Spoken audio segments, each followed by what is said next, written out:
Bienvenidos a nuestro podcast La Biblia en un año, episodio 53.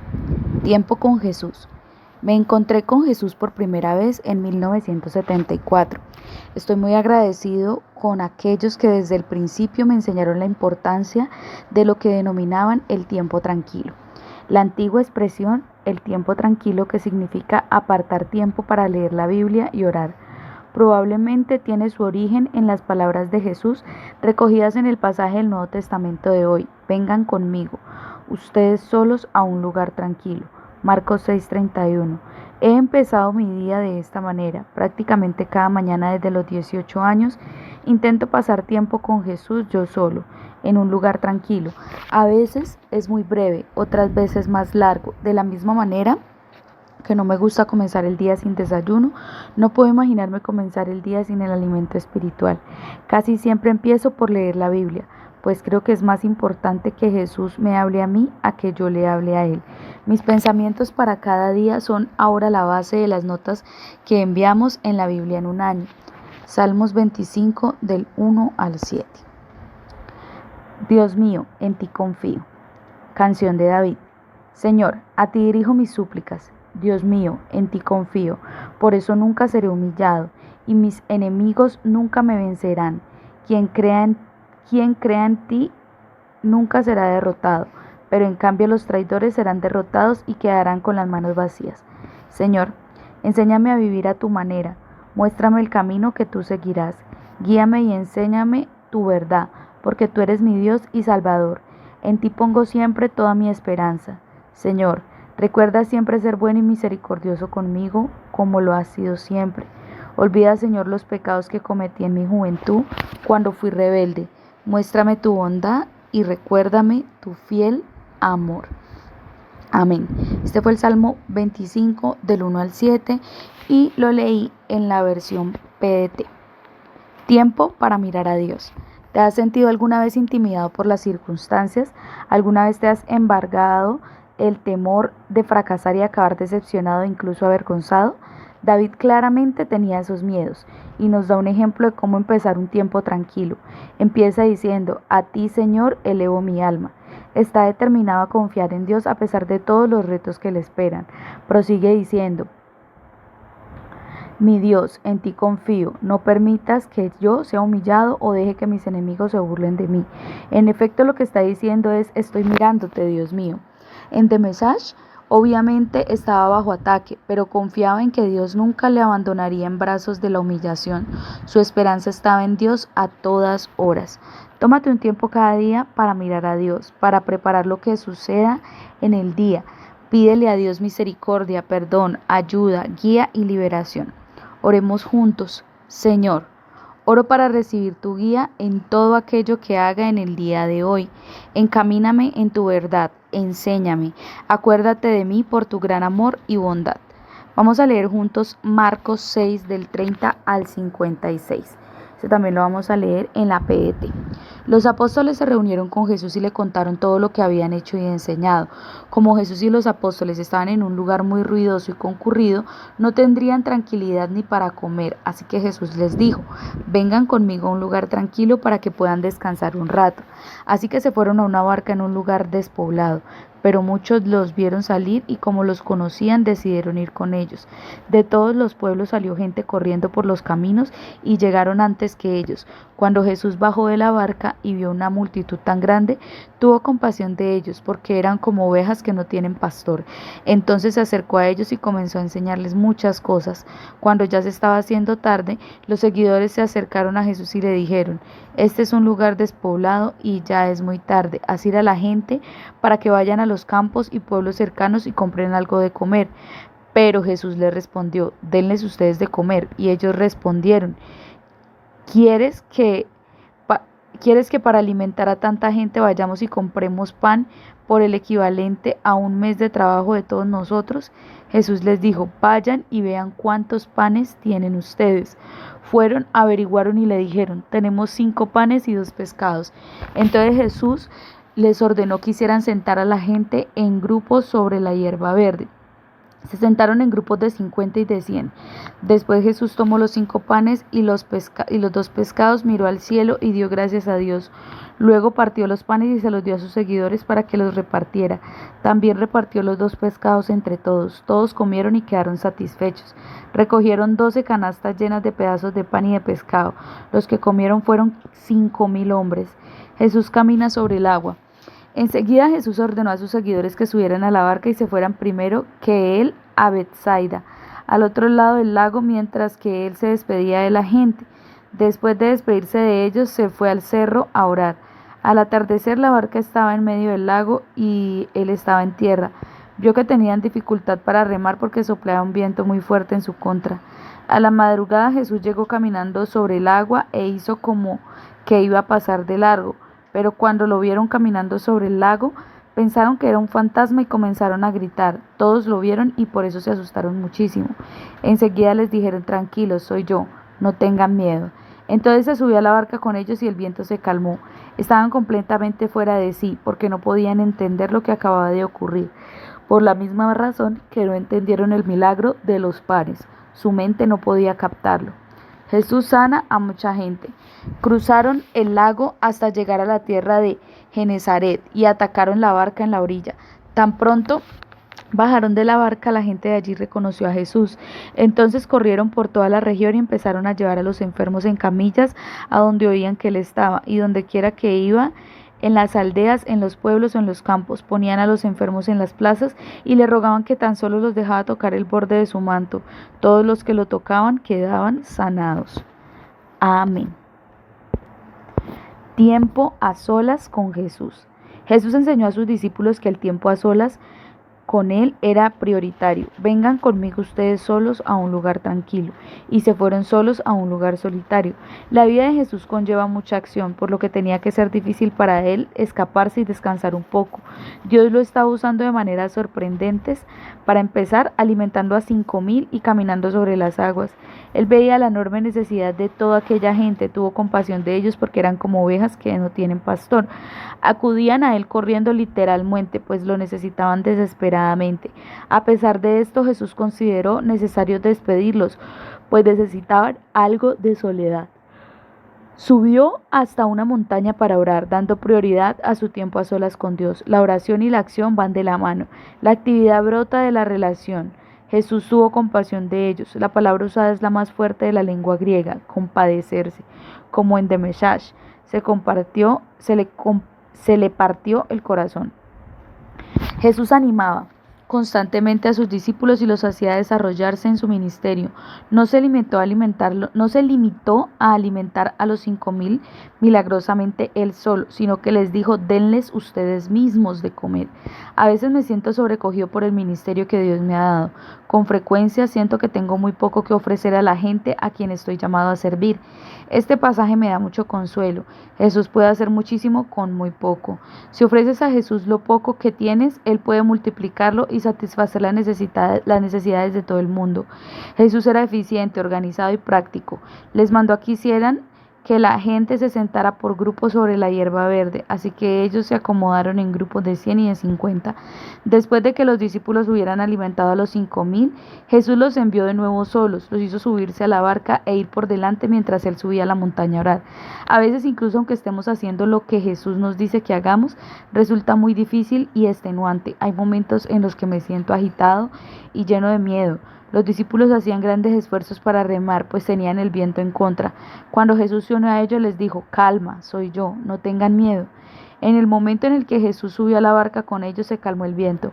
Aquí vemos una imagen de la diferencia que supone tener a Jesús en nuestra vida. La vida es un constante sin vivir, esforzándose por ir cuesta arriba si no somos conscientes de la presencia de Jesús en nosotros. Solo aquellos que reconocen a Jesús pueden disfrutar de esta relación. Aquellos que lo reconocieron corrieron hacia Él y todos los que le tocaban quedaban sanos. Oremos juntos. Llega después de mí. Señor, gracias porque en las tormentas de la vida me dices: calma, soy yo, no tengas miedo. Gracias porque contamos contigo y siempre llegas en el momento preciso. Amén. Vamos a leer juntos Éxodo 31. Voy a leerlo en la versión PDT. Bezalel y Aholiab. El Señor dijo a Moisés: mira, elegí a Bezalel, hijo de Uri y nieto de Hur, de la tribu de Judá. Lo voy a llenar con el Espíritu de Dios, con sabiduría, inteligencia y aptitud para realizar todo tipo de trabajo: diseñar, trabajar con oro, plata, bronce, cortar y colocar piedras preciosas, trabajar con madera y hacer toda clase de obra artística. Le he dado como ayudante a Aholiab, hijo de Ahisamac, de la tribu de Dan. También les he dado aptitud a todos los hombres hábiles para que se encarguen de hacer el trabajo que yo te ordené: la carpa del encuentro, el cofre del pacto, la tapa del cofre y todos los accesorios de la carpa del encuentro, la mesa y todos los utensilios, el candelabro con todos sus accesorios, el altar para quemar incienso, el altar para los sacrificios que deben quemarse completamente y sus utensilios, el lavamanos con su base, las ropas sagradas que fueron tejidas para el sacerdote Aarón y para sus hijos, para cuando me sirvan como sacerdotes, el aceite aromático de consagrar y el incienso aromático para el lugar santo. Esos trabajadores harán todo esto tal y como se lo ordené. El día de descanso. Luego el Señor le dijo a Moisés: dile al pueblo de Israel: cumplirán mis normas respetando el día de descanso, ya que será una señal entre ustedes y yo de generación en generación. Así sabrán que yo soy el Señor, el que los santifica. Respetarán el día de descanso porque es un día sagrado para ustedes. Condenarán a muerte al que no respete el día de descanso, y si alguien trabaja ese día, lo eliminarán de entre su pueblo. Se trabajará durante 6 días, pero el séptimo día es el sagrado descanso, el día sagrado del Señor. El que trabaje el día de descanso será ejecutado. El pueblo de Israel respetará el día de descanso y seguirá cumpliéndolo de generación en generación. Es un pacto eterno. Será una señal permanente para el pueblo de Israel y yo. El Señor trabajó durante 6 días para hacer el cielo y la tierra, pero en el séptimo día dejó de trabajar y descansó. Cuando Dios terminó de hablarle a Moisés en el monte Sinaí, le entregó 2 tablas del testimonio, las tablas escritas por el dedo de Dios. Éxodo 32. El becerro de oro. El pueblo vio que Moisés se estaba demorando en bajar del monte, así que se reunieron alrededor de Aarón y dijeron: ven y haznos un Dios para que nos guíe, porque no sabemos qué le pasó a Moisés, el hombre que nos sacó de Egipto. Aarón le dijo al pueblo: quítesen los aretes de oro que sus esposas e hijos e hijas tienen en las orejas y tráigamelos. Entonces todo el pueblo se quitó los aretes de oro de las orejas y se los llevaron a Aarón. Aarón recibió el oro, lo fundió y con un cincel le dio forma de un becerro. Luego el pueblo le dijo a Israel: aquí está tu Dios, el Dios que te sacó de Egipto. Cuando Aarón vio todo esto, construyó un altar frente al becerro y anunció: mañana vamos a celebrar una fiesta en honor al Señor. A la mañana siguiente el pueblo se levantó muy temprano, ofreció sacrificios que deben quemarse completamente y trajo ofrendas para festejar. Luego el pueblo se sentó a comer y a beber, después se levantó a celebrar. El Señor le dijo a Moisés: baja, porque el pueblo que sacaste de Egipto cometió un terrible pecado. Rápidamente se olvidaron de lo que les ordené, hicieron un becerro de oro, se inclinaron ante él y ofrecieron sacrificios. El pueblo dijo: Israel, aquí está tu Dios que te sacó de Egipto. El Señor le dijo a Moisés: ya me he fijado en ese pueblo y me he dado cuenta que son muy tercos. Ahora déjame solo para poder descargar mi ira contra ellos. Después haré de ti una nación, una gran nación. Moisés le rogó al Señor su Dios y le dijo: oh Señor, ¿por qué vas a descargar tu ira contra tu pueblo, el que tú mismo sacaste de Egipto demostrando tu gran poder? Si lo haces, el pueblo de Egipto podrá decir: los liberó con malas intenciones, para matarlos en las montañas y borrarlos de la superficie de la tierra. Deja ya esa ira y quítate esa idea de hacerle daño a su pueblo. Acuérdate que tus siervos Abraham, Isaac e Israel, a los que juraste en tu nombre y les prometiste: voy a multiplicar a tus descendientes y haréis que sean tantos como las estrellas del cielo. Les voy a dar esta tierra a tus descendientes tal como lo prometí, y será de ellos por siempre. Entonces el Señor renunció a la idea de hacerle daño a su pueblo. Luego Moisés bajó del monte, llevando en las manos 2 tablas de piedra del testimonio que estaban escritas por ambos lados, por el frente y por detrás. Dios mismo hizo las piedras y él mismo escribió los mandamientos en ellas. Cuando Josué escuchó los gritos del pueblo, le dijo a Moisés: se oyen sonidos de guerra en el campamento. Moisés respondió: no oigo sonidos de victoria ni lamentos de derrota, son cantos lo que oigo. Moisés se enojó mucho cuando llegó al campamento y vio el becerro de oro y al pueblo bailando. Entonces arrojó las tablas contra el suelo, las cuales hicieron pedazos al pie del monte. Luego Moisés agarró al becerro que el pueblo había hecho, lo quemó en el fuego y lo molió hasta volverlo polvo. Después le roció el polvo sobre el agua e hizo que los israelitas se tomaran esa agua. Moisés le preguntó a Aarón: ¿qué te hizo este pueblo para que lo hayas llevado a cometer un pecado tan grande?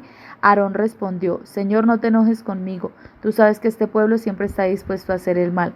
Ellos me dijeron: haznos un Dios para que nos guíe, porque no sabemos qué le pasó a Moisés, el hombre que nos sacó de Egipto. Entonces yo les dije: si alguien tiene oro, quíteselo y entréguemelo. Luego lo arrojé en el fuego y salió este becerro.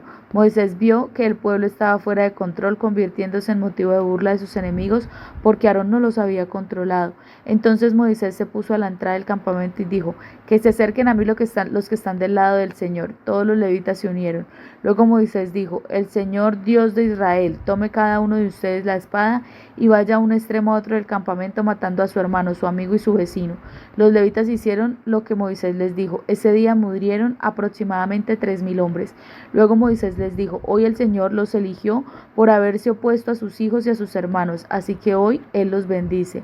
A la mañana siguiente, Moisés le dijo al pueblo: ustedes cometieron un gran pecado. Sin embargo, yo voy a subir ahora donde está el Señor para ver si puedo hacer algo para que Él los perdone. Entonces Moisés subió donde el Señor y le dijo: por favor, escúchame. Este pueblo cometió un gran pecado por haberse hecho un Dios de oro. Ahora perdónalos por sus pecados. Si no los perdonas, borra mi nombre del libro que tú escribiste. El Señor le dijo a Moisés: a los únicos que borro de mi libro son a los que cometen el pecado contra mí. Baja y guía al pueblo a donde yo te diga. Mi ángel irá frente a ti para guiarte. Cuando llegue el momento de castigar a los que han hecho pecado contra mí, los castigaré. Luego el Señor hizo que una plaga cayera sobre el pueblo y se enfermaron por haber adorado al becerro de oro que Aarón les había hecho. Éxodo 36, del 1 al 6. La carpa temporal del encuentro. El Señor le dijo a Moisés: tú y el pueblo que sacaste de Egipto deben salir de aquí e irse a la tierra que les prometí a Abraham, a Isaac y a Jacob, diciendo: se las daré a sus descendientes. Voy a mandar un ángel delante de ti y voy a sacar a los cananeos, amorreos, heteos, fereceos y jebuseos de su tierra. Vayan a la tierra que rebosa de leche y miel. Y no los voy a acompañar porque ustedes son muy tercos. Si voy con ustedes, podrían terminar destruyéndolos en el camino. El pueblo escuchó esa mala noticia y se puso muy triste. Nadie se puso las joyas porque el Señor le dijo a Moisés: dile a tu pueblo de Israel: ustedes son tercos. Puedo llegar a destruirlos, inclusive si viajo solo por un momento con ustedes. Quítense todas las joyas mientras decido qué voy a hacer con ustedes. Entonces el pueblo dejó de usar sus joyas a partir del monte Horeb. Amén. Tiempo para recibir la ayuda de Dios. Parte de la razón por la que Jesús quería que sus discípulos se fueran era para descansar un poco. En este mensaje vemos la importancia del descanso y de renovarse. Tenemos que prever esto en nuestras planificaciones, haciendo de estos momentos una prioridad. El tiempo a solas con Jesús implica escucharlo a Él. La manera principal de escuchar a Jesús es a través de la Biblia. Con frecuencia sucumbimos a la tentación con más facilidad cuando dejamos de pasar tiempo a solas con Jesús. En Éxodo 32 vemos que por más que Dios haya hecho por nosotros en el pasado, somos prontos a olvidarnos y a dudar de Él, y como resultado caer en el pecado. Demasiado pronto se han apartado del camino que les ordené seguir. La causa inicial de su idolatría fue la falta de paciencia. No esperaron el tiempo de Dios. El hecho de que Dios se demore, lo que nos parece mucho tiempo, no significa que Él no esté obrando. Después de que el pueblo hubiera hecho un ídolo con un becerro de oro, Moisés hizo una oración que evitó el desastre total. Se puede cambiar el curso de la historia mediante el poder de la oración. Aarón fue declarado culpable de idolatría. ¿Qué te hizo este pueblo? ¿Por qué te lo has hecho cometer semejante pecado? En realidad, Aarón se limitó a seguir la opinión popular. Lo que llevó a cabo fue una idea del pueblo, pero a los ojos de Dios él seguía siendo el líder. Tenía que haberse plantado enfrente de ellos en vez de permitir que lo convencieran para llevarlos al pecado. Aarón replicó: tú bien sabes que a esta gente le gusta hacer lo malo. Ellos me dieron el oro, yo lo eché al fuego y salió este becerro. Lo que dice son obviamente excusas. Es muy fácil distorsionar la verdad levemente para justificarnos a nosotros mismos. El pasaje de hoy puede ser comprendido más plenamente a la luz de la exposición que hace el Nuevo Testamento. San Pablo aclara: todo eso sucedió para servirnos de ejemplo, a fin de que no nos apasionemos por lo malo como lo hicieron ellos. Eso lo pueden encontrar en 1 Corintios 10:6. Está diciendo que en este pasaje se nos advierte de 4 cosas: autoindulgencia, promiscuidad, alabarse a sí mismos y murmuración. San Pablo continúa explicando: todo eso le sucedió para servir de ejemplo y quedó escrito para advertencia nuestra. La severidad de los castigos descritos es una indicación de los serios y destructivos que son estos pecados. Nos muestran que Dios no está dispuesto a pasarlos por alto y que se agranden. Y San Pablo no se queda ahí, nos explica cómo lidiar con la tentación. Ustedes no han pasado por ninguna prueba que no sea humanamente soportable y pueden ustedes confiar en Dios, que no los dejará sufrir pruebas más duras de lo que ustedes pueden soportar. Por el contrario, cuando llegue la prueba, Dios les dará también la manera de salir de ella para que puedan soportarla. Estas palabras finales nos recuerdan la extraordinaria gracia de Dios para con nosotros a la hora de ayudarnos a superar la tentación. Si a pesar de todo caemos en alguna de estas áreas, podemos ser perdonados por medio de Jesús. Oremos juntos. Señor, gracias por el enorme privilegio que tenemos de poder pasar tiempo en tu presencia. Gracias porque puedo escuchar tu voz y porque me hablas por medio de las Escrituras. Ayúdame a ser cuidadoso para no caer en la tentación. Ayúdame a caminar en una relación íntima contigo. Amén. Pipa añade: Éxodo 31, Éxodo 32 y 33. Qué rápido se soporta más la gente cuando los dejan a su aire. Aarón tenía que haber sido más listo. A pesar de que había sido parte de muchos milagros prodigiosos, dejarse llevar por la gente lo llevó a perderse. El único que permaneció totalmente fiel fue Moisés. El liderazgo puede conllevar mucha soledad y Moisés fue un auténtico líder. Amén. Muchísimas gracias por haberse conectado a este tiempo. Recuerden que Jesús cada día quiere hablar a su vida y recuerden la importancia de poder conversar con Él y escucharle. Recuerden que este devocional fue escrito por el pastor Nicky Gumbel de la iglesia HTB en Londres y la voz que le dio vida a este podcast es la de Surizaday González. Que Dios les bendiga.